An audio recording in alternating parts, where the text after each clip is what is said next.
2020년 11월 16일 월요일 새벽 설교 말씀입니다. 역대하 13장 1절에서 14장 1절까지 말씀입니다. 하나님 편에 속하는 삶을 살라, 하나님 편에 속하는 삶을 살라 라는 제목으로 새벽 말씀 보도록 하겠습니다. 여로보암 제18년에 르호보암의 아들 아비야가 아비얌이 유다의 두 번째 왕이 됩니다. 그는 예루살렘에서 3년간 다스렸습니다.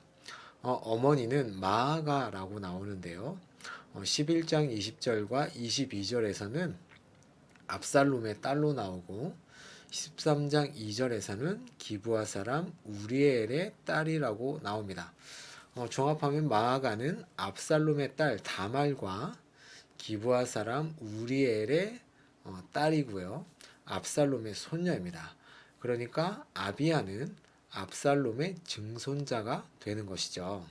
자, 이 아비야의 통치 기간은 3년이라고 아까 말씀드렸는데요. 아주 짧은 기간임에도 불구하고 처음부터 큰 위기가 찾아오죠. 북이스라엘의 80만 대군과 함께 전쟁을 치러야 하는 상황입니다. 아비야의 아버지 르호보암의 통치 시기 내내 여로보암과 전쟁 상태에 있었습니다. 열왕기서에 따르면 유다와 이스라엘 사이에 전쟁이 아비야 때에도 계속되고 있었던 것이죠. 그런데 그 전쟁이 오늘 본문에서 절정에 이른 것입니다. 먼저 열왕기와 역대기의 결론이 다릅니다. 열왕기서는 아비야를 악한 왕으로 결론 내리지만 오늘 본문은 아비야를 하나님을 신뢰하여 승리한 왕으로 묘사합니다. 이것은 두 책의 관점이 다르다는 것을 보여주는 것이죠. 열왕기는 아비야를 악한 왕으로 평가하지만 역대기는 그런 왕도 한때 하나님을 신뢰하고 기도했음을 보여주는 것입니다. 또 하나님이 다윗 언약을 어떻게 지켜나가시며 하나님을 신뢰한 아비야에게 어떻게 응답하시는지를 보여주는 장면입니다. 자, 오늘 전쟁이 이루어진 곳은 스마라임이라는 곳으로 베냐민 지역입니다. 이스라엘과 유다의 국경 분쟁 지역이었습니다. 아비야는 40만 명의 군대고 여로보암은 80만 명의 군대입니다. 자, 전투가 이제 시작되기 전에 아비야가 여로보암을 향해서 얘기하죠. 여로보암과 온 이스라엘아 다 들으라. 이스라엘 하나님 여호와께서 소금 언약으로 이스라엘 나라를 영원히 다윗과 그의 자손에게 주신 것을 너희가 알 것 아니냐라고 4절과 5절에 외칩니다. 자, 이 말은 하나님께서 이스라엘 하나님 여호와이시며 이 나라를 다윗 왕조에게 변하지 않는 소금 언약으로 주셨음을 말하고 있는 것이죠. 자, 여기서 소금 언약이 무엇인지 한번 먼저 생각해 보고 가겠습니다. 이 소금 언약은 역대상 17장에 나오는 하나님께서 다윗과 맺으신 다윗 언약을 지칭하는 것입니다. 하나님과 다윗의 언약이 소금처럼 변하지 않을 것을 뜻하는 것이죠. 원래 이 소금 언약이라는 말은 민수기 18장 19절에 처음 나옵니다. 이것은 하나님이 예배자가 드린 거제를 레위인과 그 자손이 먹을 수 있는 제물로 지정하시면서 이 약속이 영원히 변치 않을 것임을 뜻하여서 부른 명칭이 바로 소금 언약인 것이죠. 그것은 다윗과 맺은 하나님의 언약이 영원히 변치 않을 것이다 라는 의미를 지니고 있는 것입니다. 그래서 아비야는 이처럼 다윗 언약을 중심으로 해서 남유다의 정통성을 강조하고 북이스라엘이 하나님의 언약을 버렸음을 꾸짖고 있는 것입니다. 자, 구체적으로 어떻게 하나님을 배반했는지 지적하는데요. 자, 첫 번째 6절에 자기 주인 솔로몬에게 반역을 저질렀다고 합니다. 여로보암을 부를 때 어떻게 부르는지 보시면 알 수 있는데요. 다윗의 아들 솔로몬의 신하 느밧의 아들이라고 아주 길게 설명하죠. 자, 여로보암은 혈통적으로는 느밧의 아들이고 신분적으로는 왕의 신하로서, 그러니까 솔로몬의 신하로서 하나님이 약속한 이스라엘 나라의 왕 자격이 없는 자라고 지적하는 것입니다. 자, 두 번째는 여로보암에게는 아주 쓸모없는 자들이 모여들었고, 이들이 누구에게 맞섰냐고 얘기하냐면 다윗의 자손 르호보암에게도 맞섰다고 합니다. 그러니까 하나님이 택하신 다윗 자손 르호보암에게 맞섰다고 하는 것이죠. 그래서 이들을 뭐라고 얘기하냐면 남봉꾼, 잡배의 무리라고 말합니다. 그러면서 르호보암이 그때는 어리고 마음이 약해서 그들을 하지 못했다고 변명을 하고 있는 것이죠. 변명이 아니라 변호하고 있는 것이죠. 자, 세 번째는 지금 북이스라엘은 또다시 다윗의 자손 아비야와 그의 나라를 공격하려 한다고 지적합니다. 이 얘기는 남유다가 여호와께서 택하신 나라인데 어찌하여 너희가 공격하느냐라는 말입니다. 자, 그러면서 이제 8절 후반절부터는 또 다른 것을 지적을 하는데 성전과 예배를 중심으로 그들의 죄를 지적합니다. 첫째는 북이스라엘은 하나님의 율법과 예배를 버리고 지금 금송아지를 섬기고 있다고 합니다.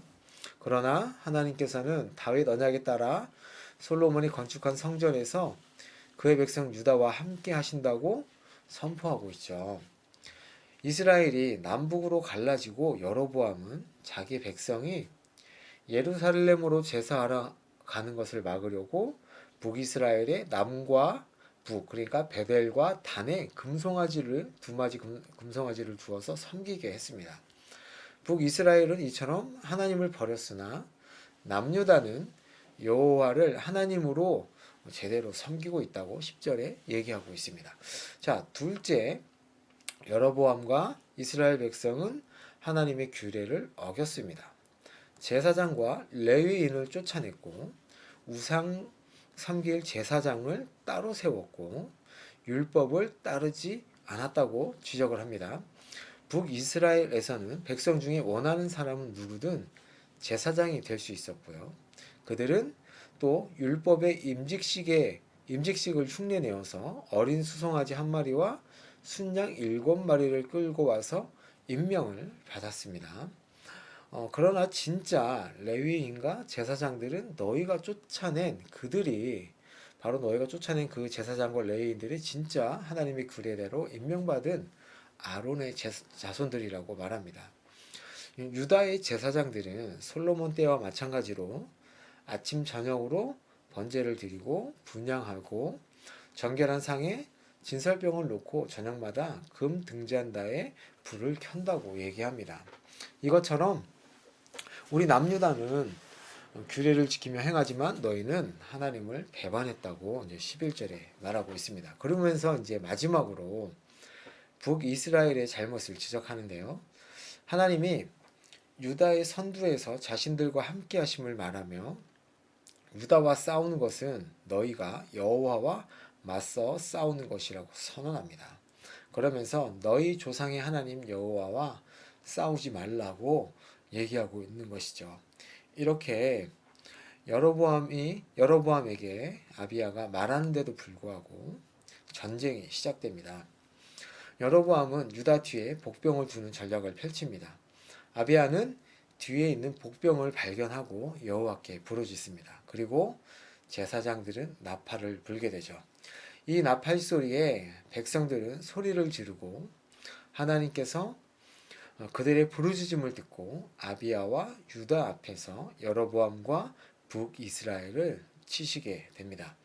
하나님께서 유다에게 북이스라엘을 넘겼으므로 그들은 다 도망칩니다. 군사 80만 명 중 50만 명이 그 자리에서 죽게 되고요. 북이스라엘이 제압당합니다. 여기서도 역대기 기자의 관점을 볼 수 있는데요. 남유다의 피해자 수를 적지 않음으로써 남유다의 정통성을 강조하고 있습니다. 자, 남유다가 이렇게 이길 수 있었던 이유가 이제 18절에 나옵니다. 18절에 보시면 그들이 그들의 조상들의 하나님 여호와를 의지하였음이라 라고 적고 있습니다. 자, 남유다의 승리와 달리 북이스라엘은 형통하지 못했습니다. 19절에서 21절은 여로보암의 최후에 대해서 말씀하고 있는데요. 아비야는 그들의 뒤를 쫓아가서 북이스라엘의 남부 지역 중 금송아지가 있던 베델을 비롯해 여사나 에그론과 그 동네들을 이제 빼앗았습니다. 그리고 이제 이때부터 여로보암은 다시 강성하지 못하게 되고 하나님께서 여로보암을 후에 다시 치셔서 이제 그가 죽게 됩니다. 자, 그와 반대로 아비야는 어떻게 나오냐면 점점 더 강성해졌다고 말씀합니다. 이는 하나님께서 다윗에게 약속하신 것처럼 그의 후손들이 견고하게 왕권을 이어가고 있음을 말씀하고 있죠. 아비야의 아내가 14이고 아들이 22명 그리고 딸이 16명 있었다고 합니다. 많은 자손이 생겼다는 것은 하나님의 복을 받았다는 의미이죠. 또 이 아들들을 통하여서 왕위가 견고하게 이어져 갈 것을 말씀하고 있는 것입니다. 자, 이제 마지막으로 아비야의 남은 행적은 르호보암의 역사 자료에도 언급된 선지자 이도의 주석 자료에 기록되었고요. 아비야는 다윗성에 안치되었고 이제 그의 아들 아사가 왕위를 계승하게 됩니다. 자, 왕의 통치 종결부는 보통 후대 왕을 소개하며 끝나는데 아사의 경우에는 특별하게 그의 시대에 땅에 10년 동안 평안했음을 덧붙입니다. 이 평안했다라는 것은 그 땅에 전쟁이 없었다는 것을 의미하죠. 자, 르호보암과 아비야의 시대 20년 동안 끊이지 않았던 이 북이스라엘과의 전쟁이 종결되었다고 말씀하며 오늘 본문을 끝나게 됩니다. 자, 오늘 말씀을 정리하겠습니다. 유다 왕 아비야는 여로보암에 비해 객관적인 전력상 크게 불리한 전쟁을 해야 했습니다. 40만 대 80만의 전쟁, 반밖에 안 되는 전력을 가지고 전쟁을 해야 했죠. 그러나 그는 전혀 위축되지 않고 오히려 여로보암과 북이스라엘의 죄를 지적하며 당당하게 맞섭니다. 그럼 그렇게 당당한 이유가 뭘까요? 그렇죠. 그는 전쟁의 승패가 군사력에 있지 않고 하나님이 누구 편에 서 있는지에 달려있다는 것을 알았기 때문입니다. 하나님께서는 우상 숭배하는 북이스라엘이 아니라 자신들의 편임을 확신했고요. 또 그는 누가 더 하나님께서 기뻐하시는 제사를 드렸는가를 알고 있었습니다. 이스라엘은 우상을 섬겼고 율법을 어기고 뇌물로 제사장을 세웠습니다. 하지만 유다는 율법대로 제사장을 세웠고 하나님을 배반하지 않고 날마다 말씀대로 제사를 드렸습니다. 그 전쟁의 결과는 당연한 결과입니다. 성경은 아비야가 승리할 수 있었던 이유는 바로 하나님 여호와를 의지하였기 때문이라고 확실하게 밝히고 있습니다. 그 후의 삶도 하나님께서 전쟁이 없는 평안한 삶을 살았다고 말씀하십니다. 자, 오늘 본문을 보시면서 내 삶을 예배로 삶을 때 이미 하나님은 나를 위해 전쟁을 하고 계시고 원수들을 심판하십니다. 반대로 일상에서 우리가 우상을 섬기게 되면 우리는 이미 하나님을 원수로 삼는 것이고 일상에서의 그 승리는 승리가 아니고 형통은 형통이 아니라 저주가 되는 것이죠. 자, 하나님을 내 편으로 만드는 것이 목적이 아닙니다. 내가 하나님 편에 서야 하는 것입니다. 그것은 바로 우리의 삶 속에서 일상에서 하나님의 말씀대로 예배하며 살아가는 것이 바로 우리가 하나님 편에 서는 것이죠. 자, 오늘도 일상에서 하나님께서 기뻐하시는 제사의 삶을, 예배의 삶을 사는 여러분이 되시기를 예수님의 이름으로 축복합니다. 아멘. 제가 기도하겠습니다.